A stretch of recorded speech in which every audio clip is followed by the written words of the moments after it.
Hey guys, it's Jenny with Becoming Homesteaders, and it's finally March. Today I'm going to be going over a few things that we do here in the month of March to get ready for garden season.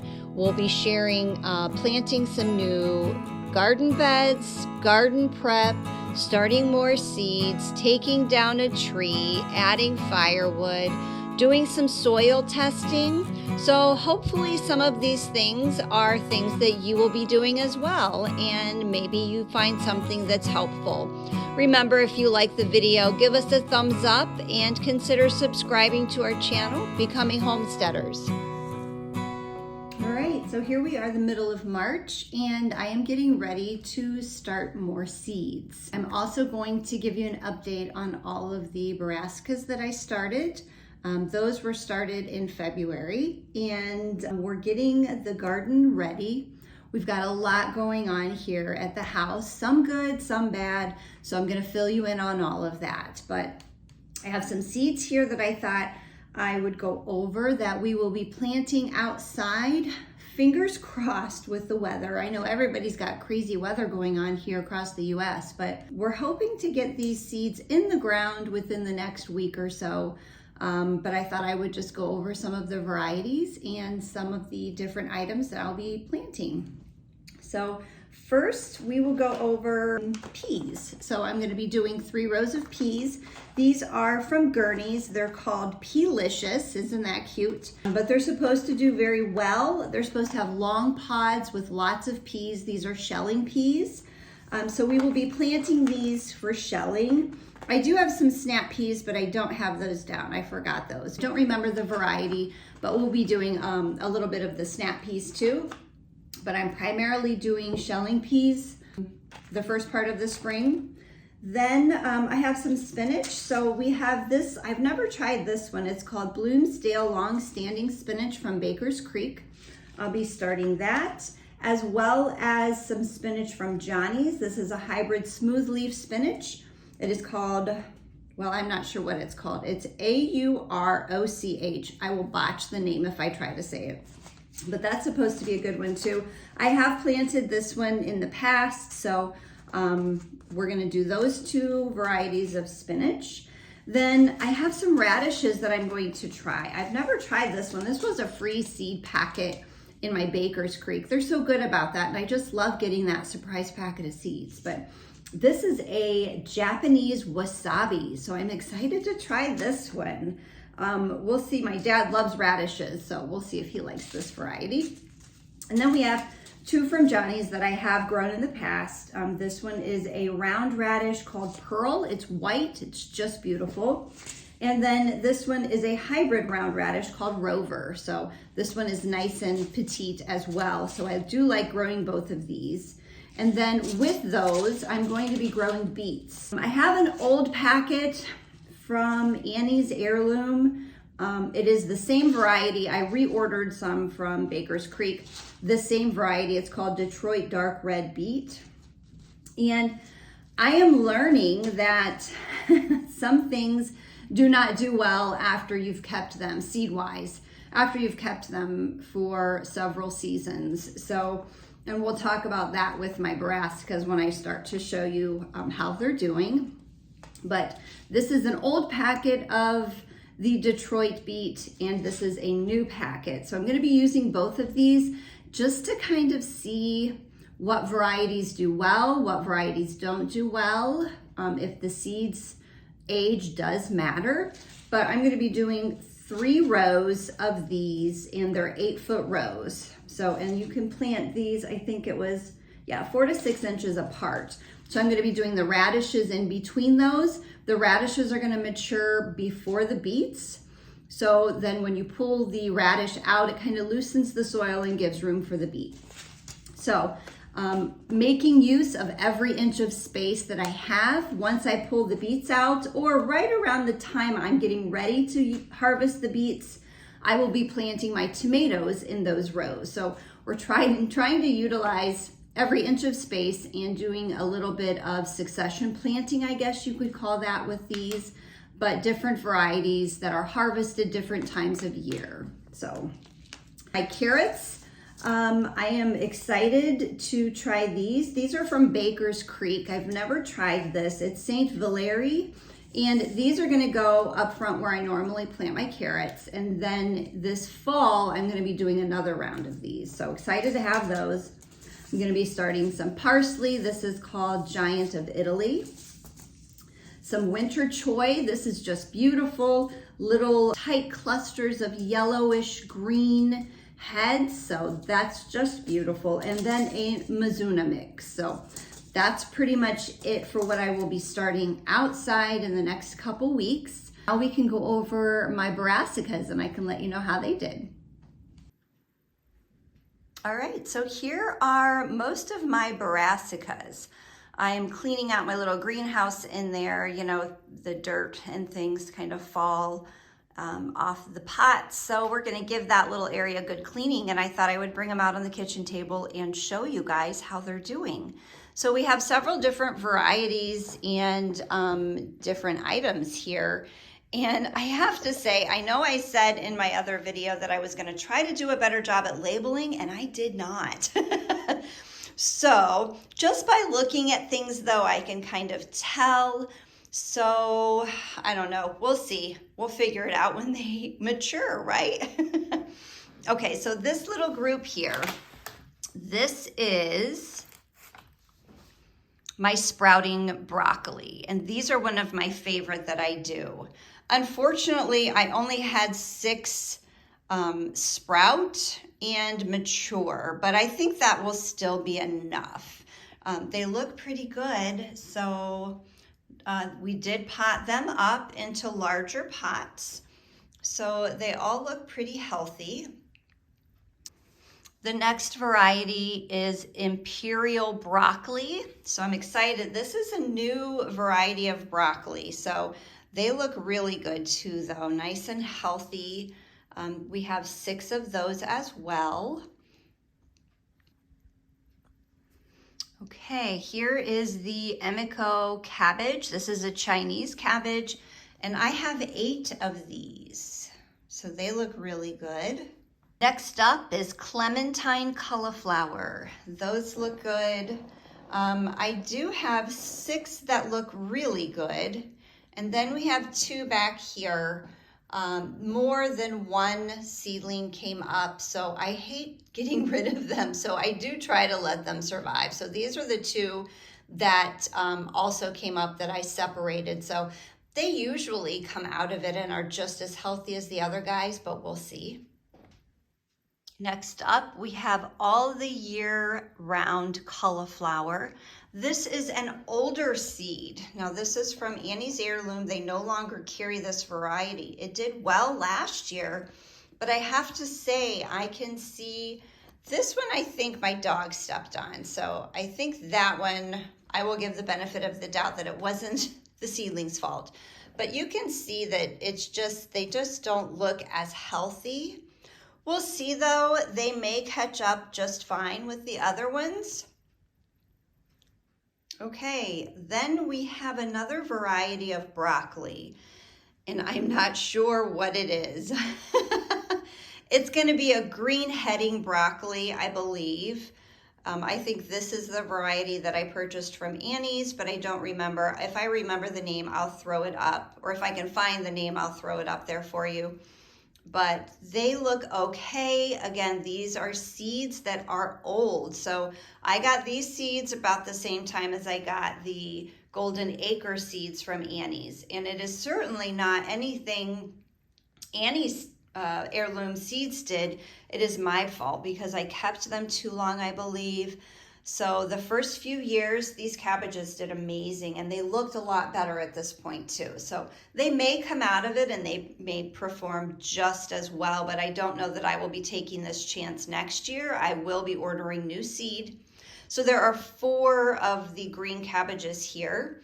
Then I have 2 little mini bok choys. These are also old seeds from Annie's. So if they do great, awesome. If not, it's my fault. I have some kales over here. These guys look pretty good. There are 2 different varieties, and I will throw the names up on the screen for you. And then we have some Hilton Chinese cabbage. These I planted a little bit later, so I have not potted those up yet, but there were only 3 that germinated, which is fine because I already have the 8 of the other variety. And we have some leaf lettuce. Those aren't brassicas, but I did want to show you the Hilton Chinese cabbage. And then there's my celery. It finally sprouted, and there are a couple in each tray or in each cell. So I'm excited to have that. So all in all, not bad. I'm happy with my germination. Like I said, the new seeds that I purchased, they are doing very well. The old seeds, not so good, but hopefully they will catch up. Okay, I know we talked a little bit about the crazy weather here in the US. I don't know if you can see it, but it is snowing. But that's Ohio, right? Middle of March, why not have some snow? But this is our sad news. So this tree will be leaving us on Monday, and I am so sad. This is a silver maple that has been here in our yard since we moved in. This allotment used to be called the Maples, and this area was just beautiful with a big, beautiful canopy of maple trees as you drove down the street. And unfortunately, because of the age of the trees, they are very sparse now. There are only a few left here in the neighborhood. This is one of them, and he will be leaving us on Monday. So we have a couple branches up here. So let's see if I can point. This one right here is totally rotten. There is a hole, you can see through it. So that one is very dangerous, but it does face out to the road. This one right here hangs over my house, and it is cracked all the way through. We had a tree service out on Friday, Thursday. Today is Saturday. They will be out on Monday, and he said hopefully it will be around on Monday when he gets here. It's that bad. There's a whole crack through it. So if it falls, it will not be a good thing. But I'm so sad to see it go. The squirrels just loved living here in this tree, and we loved watching them. Our kids played around it. They put candy cane lights all around it at Christmas time. So it will be a sad, sad day, but I'll bring you along. I am kind of excited though to have some wood chips. So good and bad. We're gonna have lots of wood again to add to our wood pile because we love burning wood. We have a wood burning fireplace here in the house. So we're gonna have lots of wood again. We will have lots of wood chips. So I'm gonna be adding those to my compost pile as well as putting them in the garden for our pathways to cover. So good and bad. I did dig up all of I had heucheras here, so I'll show you guys those, but I dug those up, and those sometimes are perennials, sometimes they're annuals here in Ohio. So they don't look great, but we'll see how they do. I did pot them up. Okay, so here are the heucheras that I tried to save. Like I said, sometimes they are perennials and come back. Like this guy, he looks really good. So I think he'll be okay. But sometimes they don't come back, like that guy in the back. He doesn't look so good, but who knows? Maybe they'll be okay. But I just hated to not try to save them. So here they are in my greenhouse. So we'll see how they do. If they do well, we will move them to one of the back shady areas of the flower beds that I have in the back. So we'll see. There are a couple more heucheras. So this guy doesn't look too bad either. We'll see. I don't know. And this one looks beautiful. So I decided to put him in my porch pot. But he looks really good. Look at all of this new growth, guys. So I think he will be just fine. And he's such a beautiful color, right? Okay, I wanted to show you guys a soil test kit that I ordered. I ordered 2 of them. Really excited to try these. It is a new company that does the testing for you. You just simply take a sample of your soil. I will be doing 2 separate areas in the back. We have a brand new potato bed that we're putting in, so I want to test that soil to see what amendments I need to apply.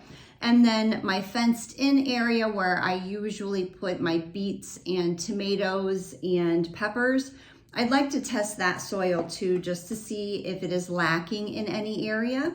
But I will take you along and show you the process and show you the website. You send this off and they give you the results, and they tell you what products you need. It's just amazing. So I'll give you more details once I start doing it and I figure things out. But I'm real excited for this. We will be getting a load of manure from a local farmer. Well, kind of local, they're about an hour away, but we drive there because it is an organic farm. So we got their compost last year and we loved it. That was our first year. So we will be going there again. So we'll take you along for that. Then we'll be unloading it here and dispersing it into the different areas of my yard. Since we have so many different beds and flowers and vegetables and things, we're going to be getting all of the beds ready. We'll be planting our seeds. We'll be taking down the tree and making an area for the wood and the wood chips. So a lot going on. March is always busy for us, and we know this. Unfortunately, here we are, the middle going into the end of March. So yeah, it's that time of year to get things ready. Wish it were a little bit earlier in the month though. Okay, so I'm going to finally do my soil testing, and this is what it looks like. I ordered 2 of them. It looks super easy. The website looks like it gives a lot of really good information on amendments, what amendments to buy, specific brands, if you're trying to go organic, if you don't care about organic.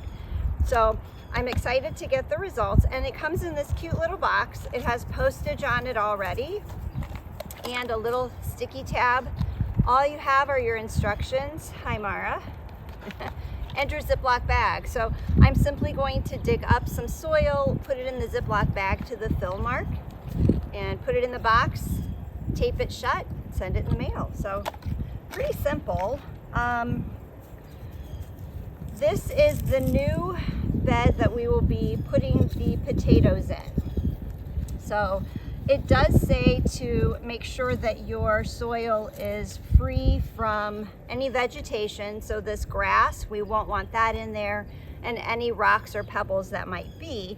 And ideally, you would want like a soil tester. They have those nice aluminum, or they're metal, and they're long like this, and you just put them down and it gives you a nice long piece of soil. I don't have that, so I'm just using my shovel, which is totally fine too. You don't have to be super crazy with this. So, but you do want to get a nice big chunk of it. And I have such hard clay, and you can see it too. I'll let you see a big piece of it when I get it up. Gosh, yeah. Look at that. So we will just put this. There are a few little rocks in here.